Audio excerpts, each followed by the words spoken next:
China operates like a state of engineers. The United States operates like a state of lawyers. And in China, leaders are trained to think like engineers. And the majority of provincial leaders, I believe, are trained in engineering or the natural sciences. And as a result, problems are viewed as technical puzzles to be solved with big projects and executed quickly. And that's why they churn out bridges, rail, factories at breakneck speed. We've all read stories about the dozens of uninhabited ghost cities in China. And I joke that the US government prints money, the Chinese government prints condos. It's a different take on the same kind of stimulus.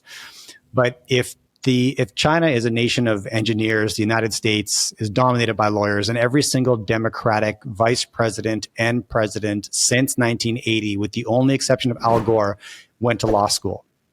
And as a consequence, every big project in the US faces a gauntlet of reviews, lawsuits, and regulations. This slows everything down and kills ambitious ideas. But it also prevents catastrophic overreach and protects individual rights. And this is important. So let me explain why. The engineering mindset that seems to be very prevalent in Chinese politics is carried into social engineering as well.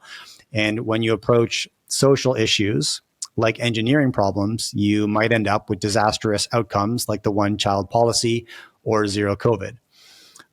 People are more than economic inputs, and overlooking that tends to lead to an abundance of unintended harm.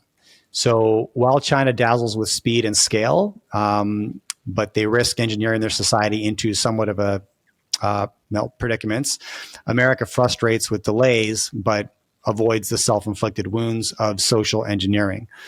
Do you think what do you think of this summary of Chinese political culture and American political culture, and why these two economies are moving at vastly different speeds?